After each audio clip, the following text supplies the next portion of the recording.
Então, perfeito. Então, o que a gente tinha aprendido na aula teórica, na sala de aula, né, e que vai ser talvez o ponto inicial para a gente discutir alguns exemplos hoje nesse espaço virtual, é que quando nós temos, por exemplo, um fio condutor, um fio metálico, e ele tem uma velocidade, por exemplo, aqui representada por essa setinha para a direita, né? E além disso, adicionalmente, o sistema, por exemplo, ele está na presença de um campo magnético, porque a gente vai tentar desenhar aqui como se ele estivesse entrando aqui no quadro, né? Eh, Nessas condições específicas, pessoal, a gente aprendeu, tá, que o sistema ele poderia desenvolver uma distribuição de elétrons tal que essa distribuição de elétrons vai gerar, claro, uma diferença de potencial interna. Então, a ideia é que nessas condições aqui, a gente vai ter um excesso, por exemplo, de cargas negativas na parte inferior desse fio condutor, tá? A gente vai ter aqui um excesso de elétrons, e na parte superior, a gente vai ter, claro, uma ausência de elétrons, ou seja, a gente vai ter umas cargas positivas. Isso acontece, como a gente estudou, porque nessas condições, claro, o campo magnético, microscopicamente, dentro dos elétrons, ele vai gerar uma força, tá? Uma força magnética, que a gente já sabe que vai depender da carga, né, elétrica daqueles elétrons, a velocidade e, claro, o momento magnético. Se nós considerarmos agora, por exemplo, o campo magnético no Z negativo, a velocidade ao longo do eixo X, por exemplo, tá? Claro, o fio condutor ao longo do eixo Y, e considerando, claro, que as cargas dos elétrons são negativas, a gente pode conferir, pessoal, que esse campo, essa força, né, gerada pelo campo magnético externo, nesse caso, ela vai ser menos, claro, o valor da carga, o valor da velocidade, vezes o valor do campo magnético, e tudo isso ao longo do eixo, né, Y negativo. Isso implica, então, necessariamente, como a gente conversou na sala de aula, que a gente vai ter, pessoal, uma força magnética, né, nesse sentido do Y negativo, tá? Só que quando isso acontece, claro, eventualmente nós temos essa ausência de elétrons na parte superior e esse excesso de elétrons na parte inferior, o que a gente tem no final das contas, tá? É que além de ter essa força magnética aqui indo para baixo, a gente vai ter também uma força elétrica entre os elétrons e esses prótons lá em cima, ok? E essa força elétrica que aparece aí, pessoal, a gente sabe que, claro, pelo menos que vão sentir os elétrons, ela vai estar de baixo para cima, ou seja, vai ser uma força magnética mais ou menos assim, né? Opa, deixa eu ver se eu consigo desenhar aqui. Vai ser uma força magnética mais ou menos assim, ok? Para cima, por exemplo, tá bom? Desculpa, uma força elétrica. Então, veja, se nós considerarmos agora que essas duas forças, né, aparecem aí, eventualmente permitindo que os elétrons e os núcleos, ou os prótons, na verdade, estejam em equilíbrio, nós, né, no final calculamos uma DDP, uma diferença de potencial que se cria aí, né? E basicamente o que a gente fez foi calcular essa diferença de potencial, tá? Como o valor do campo elétrico, tá? Vezes a distância que separa as cargas positivas e as cargas negativas, que nesse caso, claro, vai ser o próprio comprimento do fio condutor, né? Como que a gente agora descobre o valor dessa diferença de potencial? Bom, o que a gente tem que fazer, basicamente, pessoal, é descobrir e entender quem seria esse valor do campo elétrico.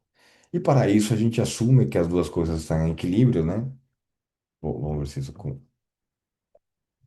A gente assume que os sistemas estão em equilíbrio, então a gente considera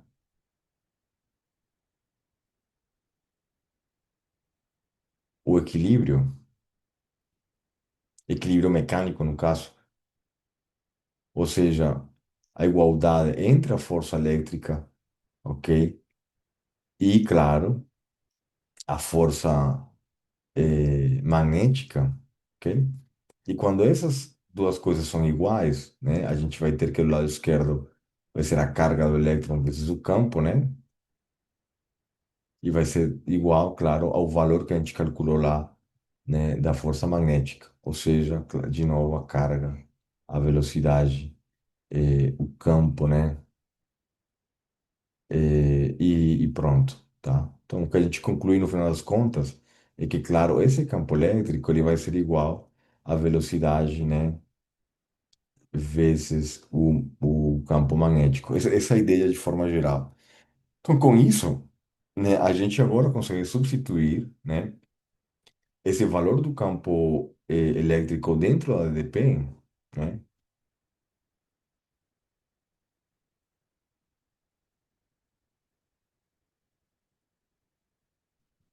usando o valor do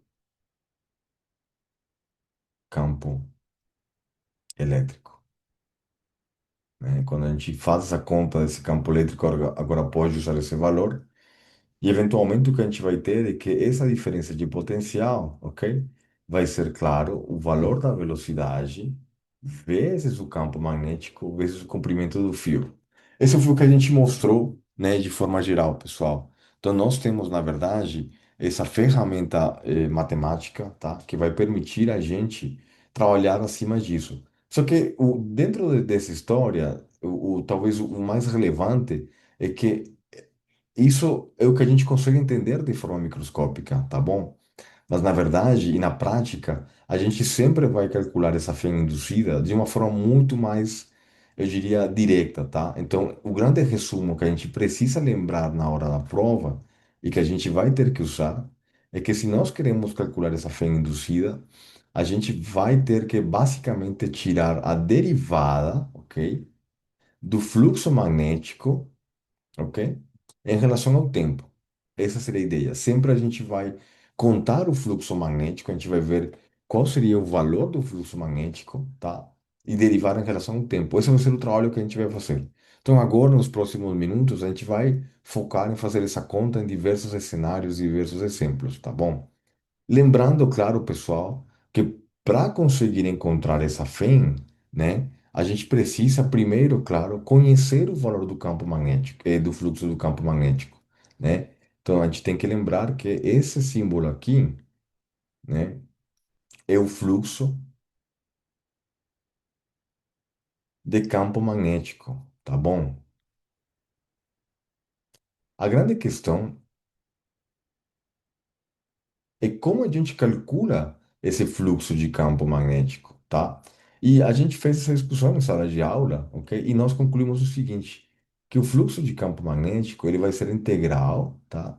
Do valor do campo magnético vezes, né, o diferencial de área, tá bom? De forma geral, né? O que que significa isso na prática? Que se nós estamos interessados em entender quando existe uma FEM induzida, ou seja, quando vai aparecer essa FEM, tá? Nós temos que, na verdade, focar nas situações nas quais a gente vai ter mudança, ou seja, a derivada, variação do fluxo do campo magnético. Aí você se pergunta, quando existe variação ou mudança do fluxo do campo magnético? Bom, o fluxo do campo magnético, ele depende de duas coisas, veja bem, o campo magnético e a área. Então, a única forma que a gente poderia, né, considerar para ter essa mudança ou essa variação temporal do fluxo de campo magnético vai ser, claro, gente, olha, isso aqui é muito importante, né? Duas situações. Vai ter ou variação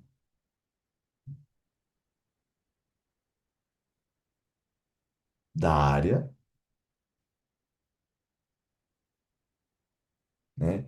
Ou variação, eu vou escrever de novo, palavra,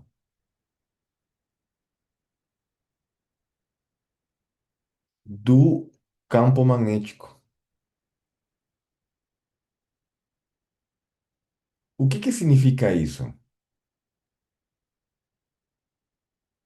Bom, agora eu vou interagir com vocês, talvez na ordem que aparecem aqui na minha lista do, do Zoom, começando talvez pelo último nome. A gente tem a Tainá, Tadeu, Ravana, Otávio, Michele, Lucas, etc. Né? Luan, claro. E aí, talvez a Tainá, né? Tainá, tudo bom? Você consegue me ouvir? Sim, professor, você consegue me ouvir também? Eu consigo te ouvir direito. Tainá, eu só queria saber se para você é claro o seguinte cenário, veja. Nós temos, né, que entender quando um sistema sozinho, um sistema elétrico, é capaz de produzir, né, uma diferença de potencial, ou seja, uma voltagem, ok? E a gente sabe que isso acontece quando nós temos um campo magnético, tá, passando através de uma área, ok? E aí, o que eu quero dizer, assim, de forma geral, Tainá, é o seguinte, que para que esse fluxo de campo magnético ele mude, né? Para que exista mudança desse fluxo de campo magnético, ou seja, desse símbolo aqui, φ, a gente poderia ter duas formas. Ou muda o B, ou muda o A, ok? Ou seja, ou a área está variando, tá? Ou a gente tem, né, variação do valor do campo magnético. Me comenta se essa ideia é clara para você. Sim, Tá bom. Então veja, em sala de aula, nós estudamos o caso mais simples possível. O caso mais simples é que a gente tem, por exemplo, de novo, vamos colocar aqui, tipo, o caso, opa, vamos colocar aqui o caso mais simples. Então vamos voltar aqui, pessoal, e a gente vai fazer o exemplo mais simples, tá?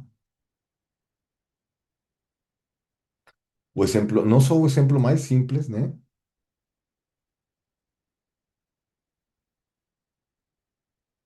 Mas é o exemplo canônico também. O exemplo mais simples, pessoal, é o seguinte: a gente tem, olha só, um fio condutor, tá? E nós colocamos nesse fio condutor eh, dois contatos aqui, e a gente vai colocar uma resistência. Eu não sei desenhar resistência da melhor forma, mas vocês vão assumir que essa aqui é uma resistência, tá? A gente vai colocar uma resistência aqui. E claro, o campo magnético, de novo, ele está entrando aqui na página, tá bem? Tá bom? Aqui no quadro. O que significa, de novo, que se nós temos, por exemplo, um vetor velocidade aqui para a direita, ok? Ou seja, essa barra se movimentando, não sei se vocês conseguem acompanhar a ideia, né? Mas aqui, se o campo magnético é constante, tá bom? Tá? A gente poderia pensar, olha, variação de campo magnético não tem variação de campo magnético, né? Porque aqui o campo magnético entrando, ele é constante, ou seja, o valor que a gente vai considerar aqui, por exemplo, do campo magnético, da mesma forma como a gente fez lá na sala de aula, é um campo magnético, olha só, pessoal, entrando aqui no quadro, tá? É um campo magnético que ele entra no quadro, o que implica, na verdade, que a gente tem esse valor aqui que é sempre o mesmo, ou seja, ele é constante, tá? Embora seja, claro, um vetor. Então, quando a gente pensa nisso, é claro, gente, que existem variações de campo magnético nesse caso, Tainan? Não, né? Não tem, porque a gente está falando como premissa que ele é constante, é sempre o mesmo valor. Então, nos exercícios, isso vai aparecer como um campo magnético uniforme, ou seja, um campo magnético que ele é sempre o mesmo, tá? Então, a única coisa que poderia levar, por exemplo, a uma mudança, né, na quantidade de linhas que estão entrando aqui nesse circuito, nessa região, ou seja, nessa área, é de fato a mudança da própria área, tá bom? Ou seja, que essa área que está aqui, gente, que nós conseguimos. O que aconteceu? Parece que eu vou ter que fazer o upgrade. A gente tem 10 minutos, tá? Mas a gente consegue entrar no mesmo link, eu acho. e voltar, ok? Então, em 10 minutos, a ligação vai cair. Na verdade, eu tinha uma conta premium da Universidade de Colorado e não consegui entrar, gente. Então, demorei para enviar o link, tá?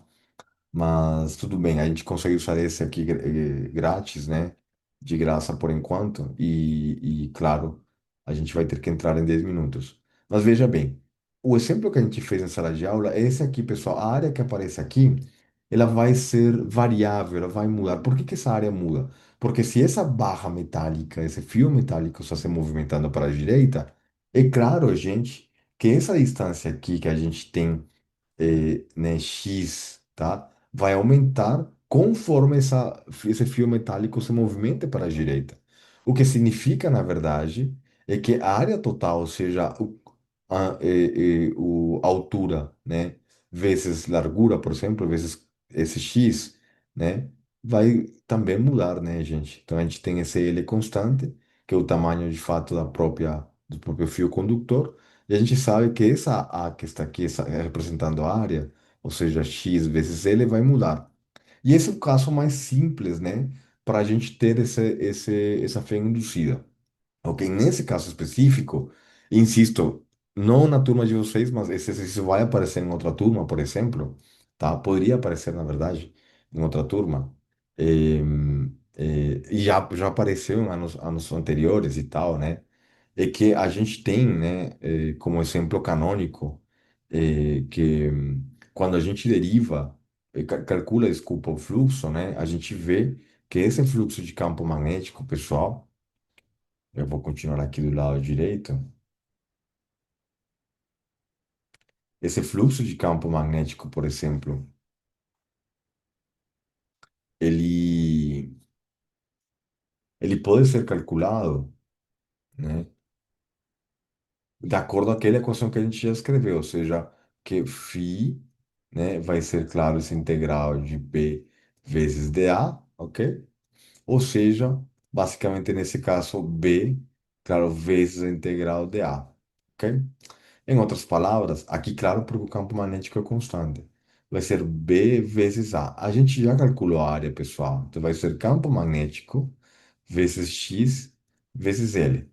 Isso significa que finalmente, né, nós podemos calcular, claro, a fé induzida ou a força eletromotriz que ele tem aí. Como? Pegando a derivada, né, desse fluxo de campo magnético em relação ao tempo, claro. Ou seja, ao invés de escrever o φ aqui, a gente vai substituir o que nós encontramos para o φ, ok? E é claro, gente, né, que o L vai ser constante porque o comprimento da barra é o mesmo, o campo magnético a gente já falou que é constante por premissa, né?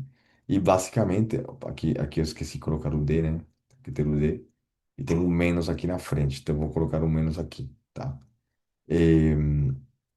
Então, veja, nesse caso, o resultado final vai ser, claro, menos B vezes L, vezes dx, tá? Vezes dt, ou seja, a gente vai ter, basicamente, né, o produto do campo magnético, o comprimento do fio condutor e a velocidade, que corresponde, claro, com a derivada de x em relação ao tempo.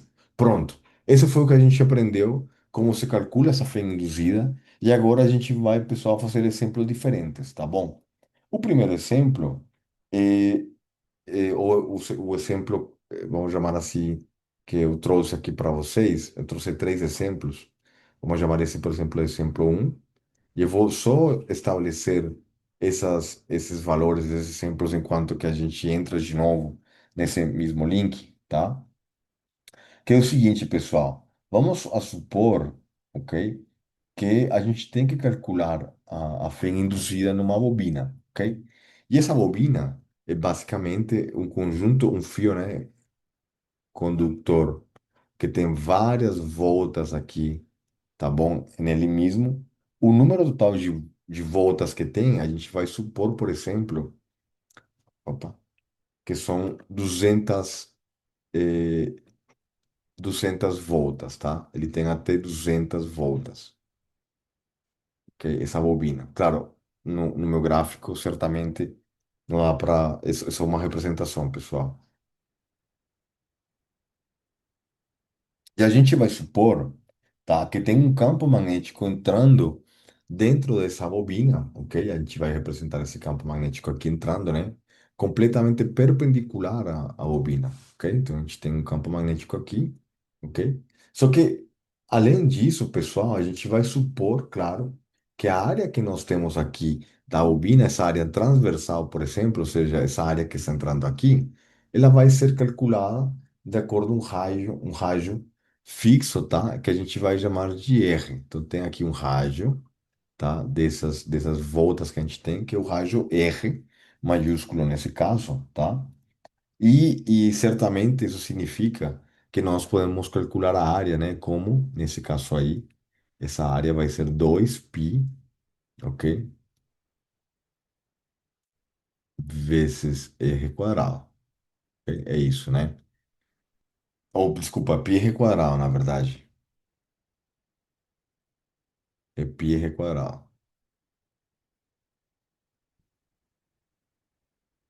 Essa área, né, dessa seção transversal